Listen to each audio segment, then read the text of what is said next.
transmitiendo desde las oficinas de la inmobiliaria Los Prados del Inca. Mi nombre es Anabel Salazar, agente inmobiliario de Los Prados del Inca. Tenemos la grata invitación, la grata presencia del doctor Johan Oporto. Él es abogado de profesión, especialista en Derecho Empresarial. Bienvenido, doctor. Bueno, muchas gracias por la invitación, Anabel, y feliz de estar aquí en Los Prados del Inca. Nosotros muy agradecidos de contar con su asesoramiento legal para la empresa y también para las personas que nos están viendo, ¿no? Hoy vamos a hablar de temas muy interesantes que son como qué documentos debemos tener en cuenta para realizar una compra, para adquirir un bien inmueble, para poder adquirir uno de nuestros 800 lotes que tenemos ahora en Puquín, ¿no? Doctor, ¿qué documentos deben considerar las personas que desean adquirir un bien inmueble?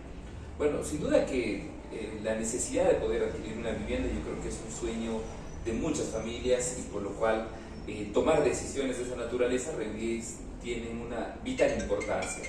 Y es en medio de esa importancia que se requiere también que los compradores sean bastante diligentes. En principio, lo importante es que pueda identificar una agencia inmobiliaria o una empresa que se dedique a la venta de bienes raíces y que sea de confianza y que tenga por lo menos una trayectoria reconocida en el mercado. Eso es muy importante, porque en el mercado inmobiliario, al menos desde mi experiencia, es que se suscitan muchas estafas, principalmente porque se abusa de la necesidad y se trata de mostrar una falsa confianza que genera que una persona o el comprador pueda depositar sumas de dinero que al final no terminan cumpliendo las expectativas que se esperaban inicialmente. Entonces yo creo que el primer elemento es, primero, identificar una empresa de confianza. Y por otra parte, es que ya dentro de las negociaciones como tal, es necesario que los compradores tengan en cuenta lo siguiente. En principio, que se pueda ver los documentos que acreditan la propiedad del bien que se está comprando. Si yo tengo la intención de comprar un lote, mínimamente tengo que exigir que exista un título de propiedad, llámese una escritura pública o la partida electrónica o el certificado registral inmobiliario, el CRIP, que acredite la propiedad de esta persona. Ese es el principal elemento. Y por otra parte, algunos aspectos complementarios, como por ejemplo verificar si es que existe alguna medida cautelar, si es que alguna hipoteca, quiénes son los propietarios, etcétera, etcétera. Pero es importante que se pueda ver y observar quién es el propietario, cuáles son los títulos que lo sustentan y si esa propiedad se encuentra libre de cualquier gravamen o de cualquier limitación legal que los pueda perjudicar posteriormente. Ahí hablamos sobre las cargas. En efecto, nuestro Código Civil reconoce la existencia de cargas y gravámenes. No voy a entrar en una disquisición jurídica, pero en concreto es, por ejemplo, verificar si la propiedad tiene algún embargo, si es que tiene alguna hipoteca, si es que existe una medida cautelar en un proceso judicial, o aún cuando no lo existiese, si es que existe un proceso judicial sobre la propiedad. Podría existir, por ejemplo, que existe normalmente, cuando son varios hermanos, varios herederos, normalmente discusiones sobre qué le toca a quién, o por ejemplo temas hereditarios, en ese sentido. Es necesario siempre que los compradores sean diligentes y verifiquen que no exista ninguna carga, ningún gravamen que recaiga sobre esta propiedad. Estas cargas y gravámenes los vamos a identificar o los vamos a reconocer en el CRIP. En efecto, la principal forma de poder tener seguridad jurídica es verificando la inscripción registral. Es decir, que podamos verificar los documentos de la partida electrónica y ver si es que esa propiedad tiene alguna carga o algún gravamen. Y esto normalmente se refleja en el certificado registral inmobiliario. Cuando nosotros lo solicitamos a registros públicos, nos emiten ese certificado y ahí indica si es en principio, quién es el propietario y segundo, o quiénes son los copropietarios y segundo, si es que existen cargas o gravámenes que recaen sobre esta propiedad. Bien, ahora se suele hablar sobre derechos y acciones cuando es, por ejemplo, ¿no? Es una cantidad de 8.000 metros y solamente se venden 200 y hablamos sobre derechos y acciones. ¿A qué netamente se refiere? Bueno, los derechos y acciones legalmente nuestro Código Civil dice que son alícuotas del derecho de propiedad. En cristiano, en síntesis, implica que son los derechos y acciones una pequeña parte de la propiedad, una parte de la propiedad que se transfiere, que son los derechos que yo poseo sobre una determinada propiedad. Entonces, ¿es posible adquirir una propiedad en derechos y acciones? También es posible. Es totalmente válido y nuestro Código Civil lo permite. Entonces, nosotros podemos vender, por ejemplo, si yo soy propietario del 20% de mis derechos y acciones y esto equivale a una propiedad de 5.000 metros, yo puedo vender del 20% que yo poseo, mi 10%. Entonces, ¿eso qué implica? Que yo vendería ya no 8.000, sino 4.000 metros. Entonces, de mi 20% yo estoy disponiendo una pequeña parte. Y eso también es totalmente legal y posible en el mercado. Bien. Y entonces, pongámonos en el caso, para que nos entiendan todos nuestros amigos que nos están viendo, que yo ya he comprado estos 4.000 metros de 800. Entonces, pero a futuro yo quiero independizar. Entonces, ¿qué trámites que tengo que considerar para independizar? Porque se supone que esos 4.000 metros aún no están a nombre mío como nueva propietaria. Entonces, ¿qué documentos, qué trámite tengo que ser acuciosa para poder tenerlos en legalidad? En efecto, veamos lo siguiente. Es que cuando yo compro derechos de acciones y la propiedad está inscrita en registros públicos, yo adquiero, por ejemplo, el 10%.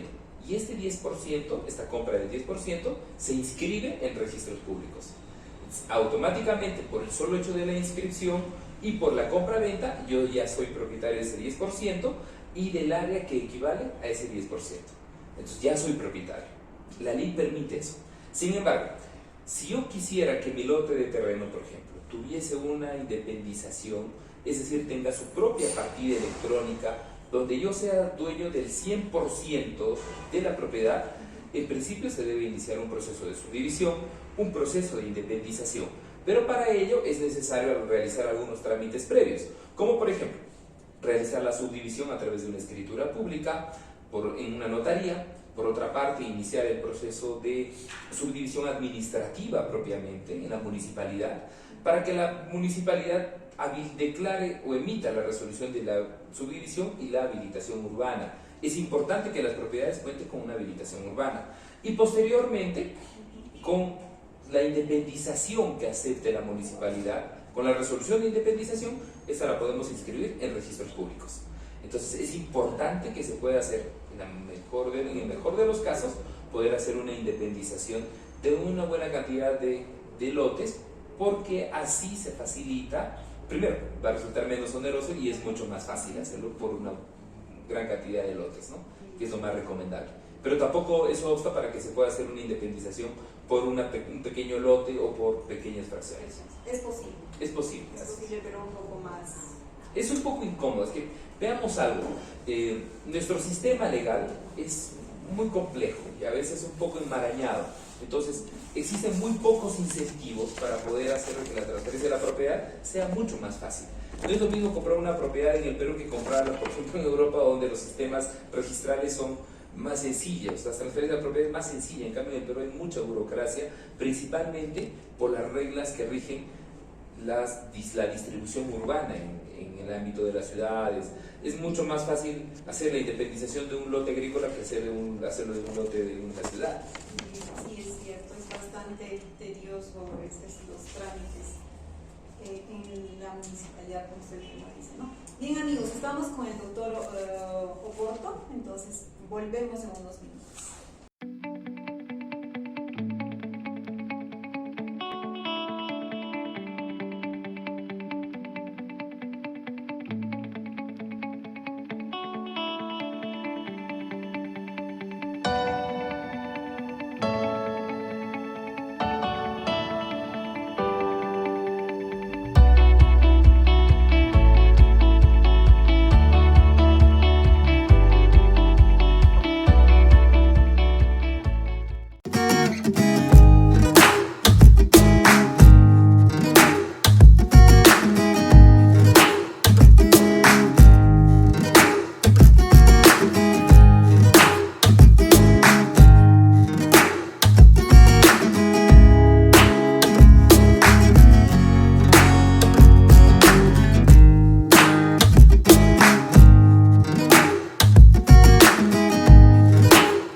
amigos, estamos aquí con el doctor Oporto, abogado de profesión, especialista en Derecho empresarial. Derecho empresarial. Y gracias por recordarlo y tenganlo muy en cuenta.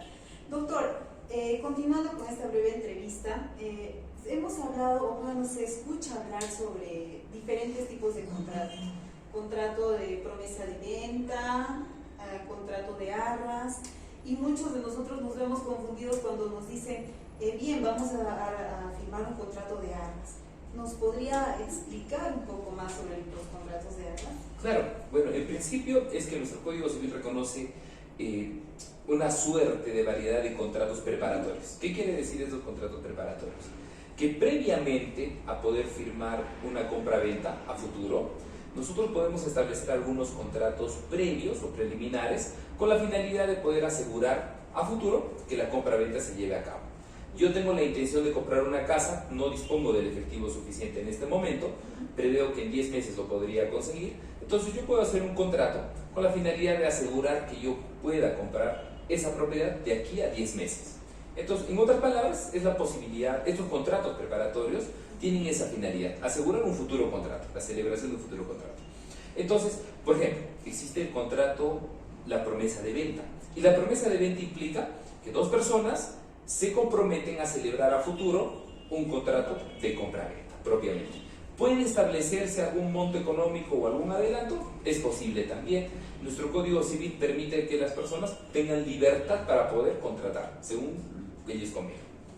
En cambio, en el contrato de arras tiene una naturaleza un poco más especial, porque en el contrato de arras, dos personas se comprometen a celebrar un contrato a futuro y a fin de asegurar la celebración del contrato, se otorga un monto de dinero. Entonces, estas son las famosas arras. ¿Y para ese monto de dinero tiene algún porcentaje límite o es el monto que el posible o el futuro comprador disponga? Es el que establezcan las partes. Las partes podrían decir, perfecto, el bien, la propiedad se venderá por $100,000. Perfecto, establezcamos un arras del 10%, del 20%, del 15% o del 50%, depende de las partes. Entonces no hablamos de un monto fijo establecido. No existe un monto fijo, en efecto. Entonces, normalmente es que se recurre al contrato de arras con la finalidad de poder asegurar una compra-venta futura. ¿Por qué? Porque se está dando ya una seña.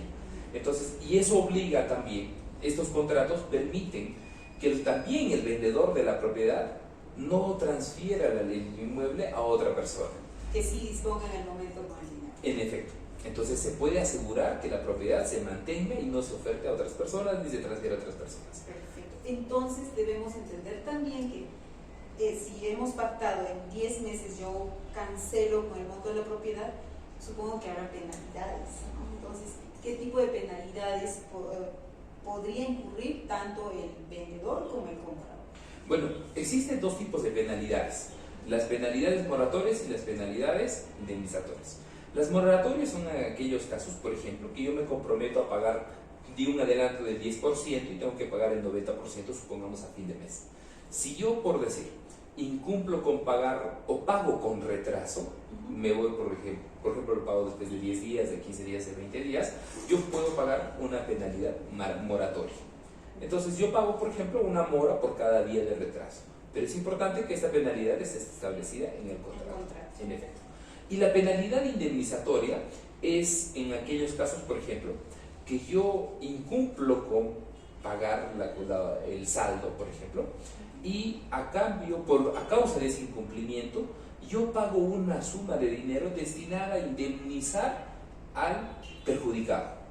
Tengamos en cuenta algo, que cuando una persona incumple un contrato, se genera un daño a la otra persona.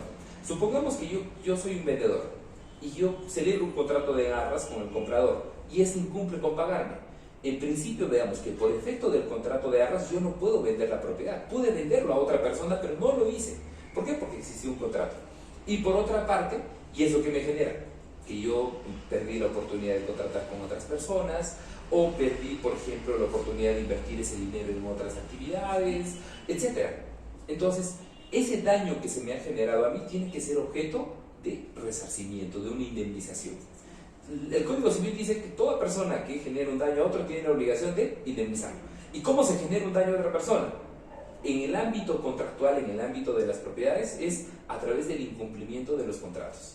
Se daña a una persona incumpliendo un contrato. Entonces, si yo daño a una persona incumpliendo mi contrato, lo que tengo que hacer es pagar una indemnización. Yo puedo también pactar en el contrato que se pague una penalidad indemnizatoria a favor del perjudicado, que puede ser el comprador o podría ser el vendedor. O también puedo pactar una penalidad moratoria en caso exista un retraso en el pago del saldo o en el cumplimiento de alguna obligación. En efecto. Bien. Doctor, ¿qué tipo de armas tenemos? Nuestro Código Civil reconoce, por ejemplo, la existencia de dos tipos de armas, las confirmatorias y las de retracción.